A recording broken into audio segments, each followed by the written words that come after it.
Muchas veces la cultura se da lejos de los reflectores y de las grandes luces. Acá, en Cultura desde el Margen, queremos rescatar a esos que son los verdaderos artífices de nuestra cultura popular, suburbana y conurbana. En este ciclo de entrevistas queremos dar voz a quienes, desde el barro, hacen la verdadera cultura. Bienvenidos, bienvenidas a este ciclo de entrevistas. Esta vez estamos con Gabriel García, un placer, un orgullo. Igualmente, para mí. Gracias por recibirnos en tu casa. No. ¿Cómo te presento? ¿Filósofo, docente, investigador? No sé, profesor, docente, de los tres todo podría ir bien. Investigador no sé si tanto, pero sí. Bueno. Lo que pasa es que la palabra filósofo, viste cómo es, a la gente le cuesta usarla, porque parece que solo está reservada para los grandes y los famosos. Después vamos a hablar bien del libro. Estamos en el momento de reedición de Filosofo en Giles, el libro por el cual hoy nos está recibiendo Gabriel en su casa. Si me lo tenés que definir en una frase, ¿qué significa Filosofo en Giles para vos? Movilizar para que se lea filosofía.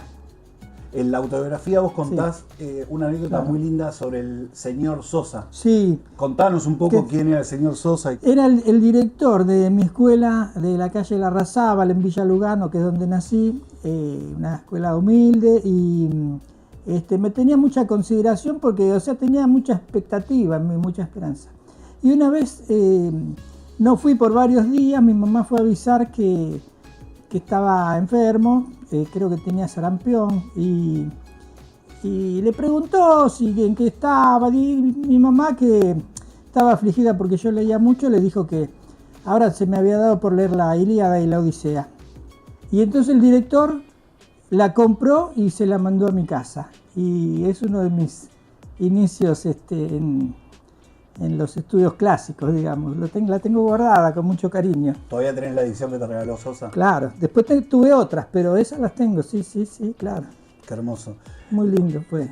Aparte, esta conexión, ¿no?, que estamos viendo desde siempre con la educación pública, con justamente algo que en este momento histórico está bastante bastardeado. Y ahí terminé, después pasé al secundario, también en una institución pública, técnica, el Otto Kraus, que está en Paseo Colón, me quedaba bastante lejos. Pero bueno, eso me abrió todo un mundo diferente, de gente muy entrañable, que siguen siendo amigos míos. Terminaste el Otto Kraus. ¿Y cómo empezó tu historia con la filosofía, más allá de esa vieja Ilíada y Odisea? Complicado, porque yo fui técnico químico, ¿no? Me recibí de eso, empecé a trabajar en fábricas como control de calidad, pero no era algo que me llenara el tema de la química. Me decidí entre literatura y filosofía, y elegí filosofía. Me anoté en el profesorado Joaquín B. González, que por aquel entonces era nacional, claro. Ahora es de la ciudad. Y bueno, tardé 8 años porque estaba siempre trabajando en fábrica, como control de calidad, decía. Y bueno, me recibí, y antes de recibirme ya me faltaba una materia y empecé a trabajar porque llegó la democracia y una de las profesoras me llamó para ser ayudante en el ciclo básico de la Universidad de Buenos Aires. Que había una gran falta de docentes, aparte, bueno, los docentes que había no eran muy de confiar porque había terminado la época del proceso. Y bueno, tuve esa suerte de empezar la docencia por ahí, en el ciclo básico.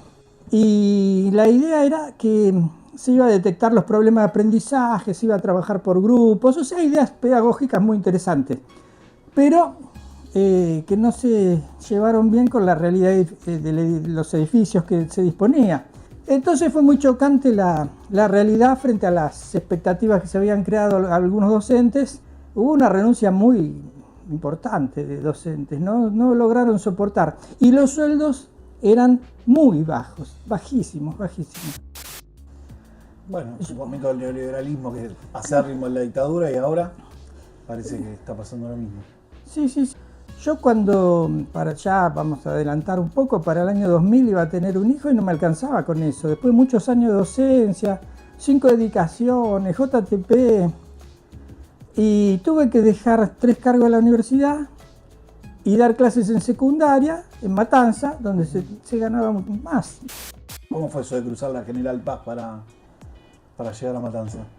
Bueno, Matanza siempre estuvo cerca. No, estoy en Liniers, así que son 12 cuadras, un poquito más para allá. Pero necesitaba trabajar, entonces me dijeron, si querés trabajar, anda a La Matanza. Si La Matanza es un mundo de escuelas, más escuela que La Matanza, ¿dónde vas a encontrar?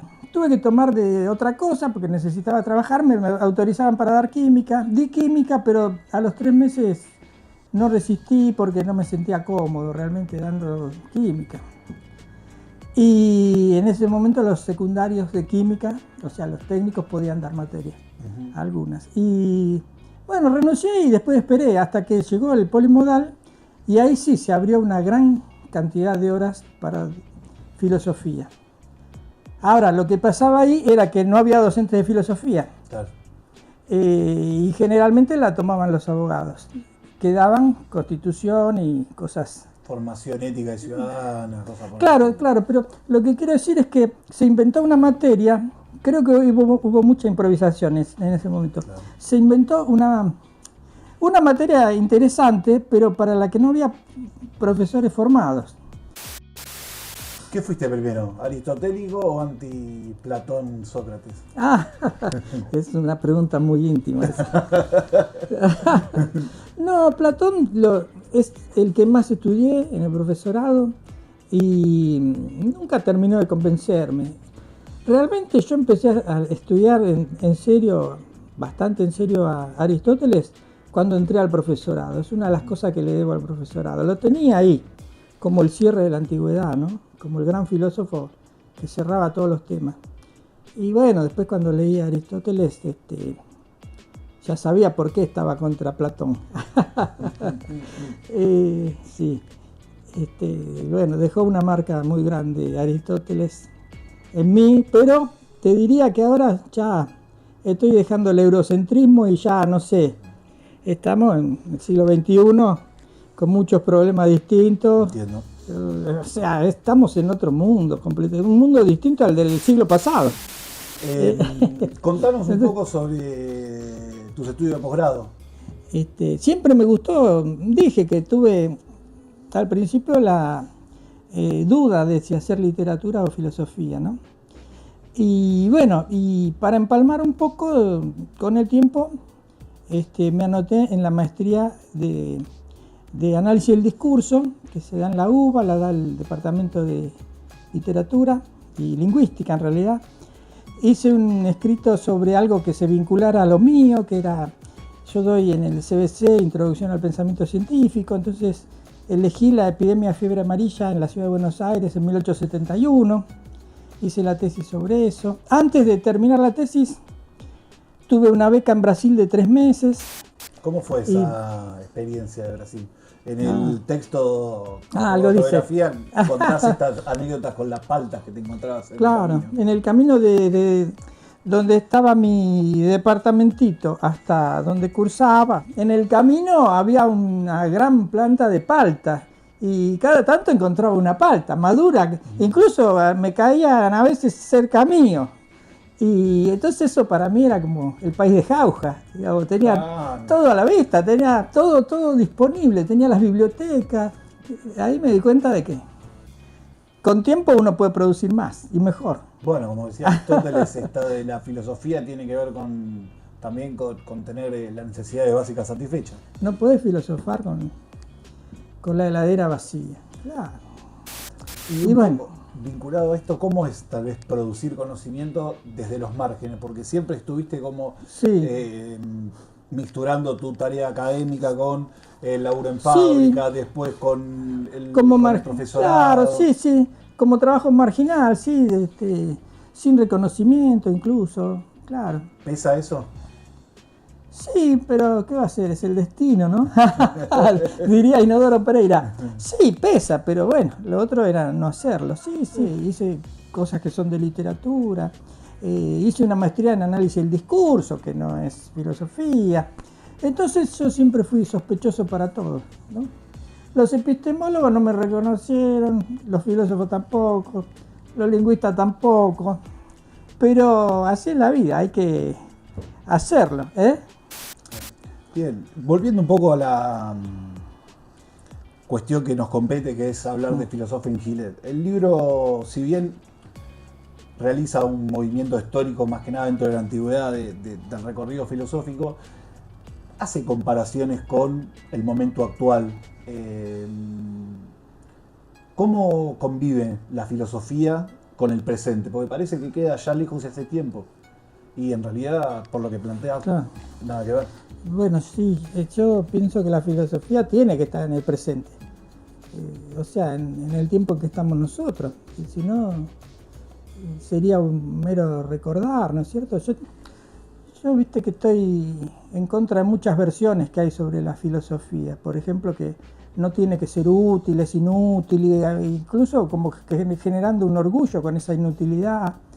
No, yo creo que la filosofía tiene algo que ofrecer, tiene que ser útil y tiene que ser para nosotros, como la historia. O sea, la historia no es repetir lo que pasó alguna vez, sino qué hacemos con lo que pasó alguna vez nosotros que estamos viviendo hoy. Porque yo quise romper con las presentaciones tradicionales de la filosofía. 3 o 4 años después me doy cuenta que no pude romper con el esquema ese de empezar con la filosofía en Grecia. Si bien al principio lo diluyo bastante el asunto, creo que hay muchos dogmas sobre lo que es filosofía y que tenemos que empezar con tales.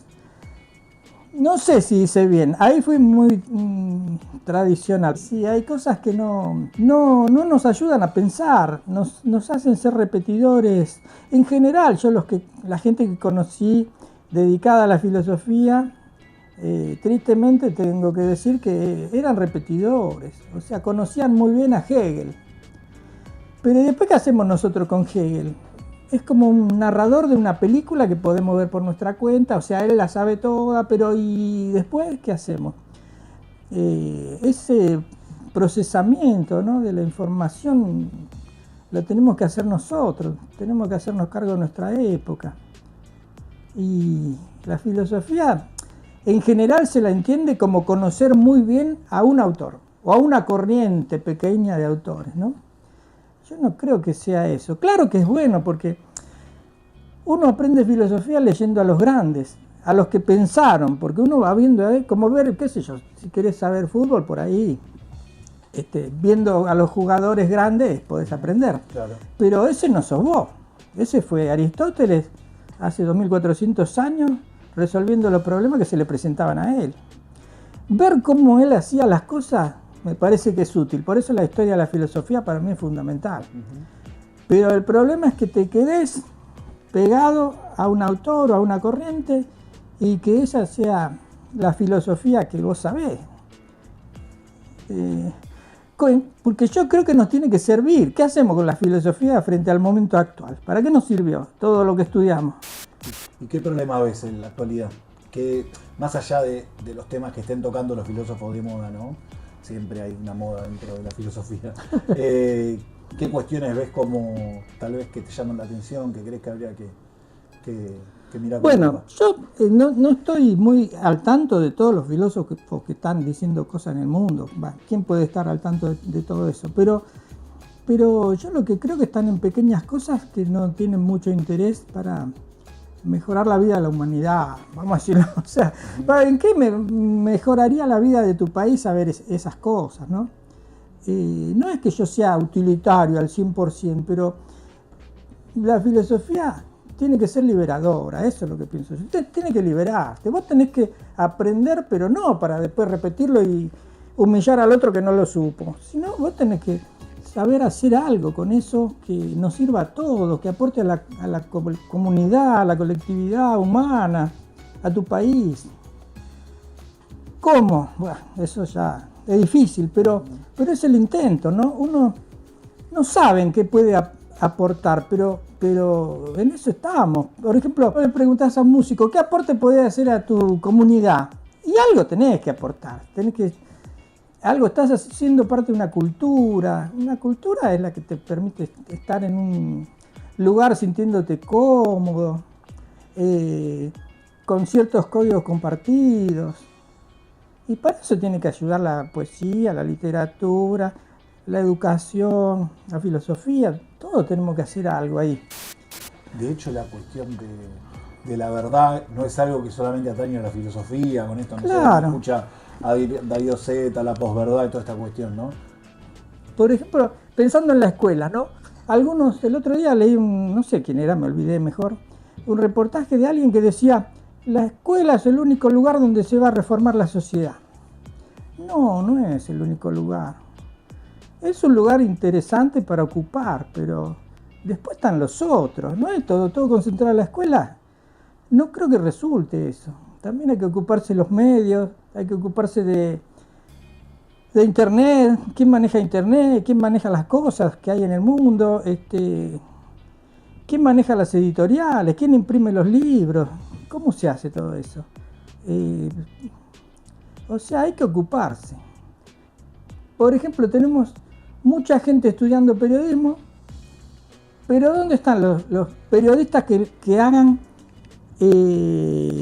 obras de periodismo que circulen? Hay que salir a la calle, ¿eh? Si llegaste hasta acá, no te olvides de dar like, suscribirte y comentar.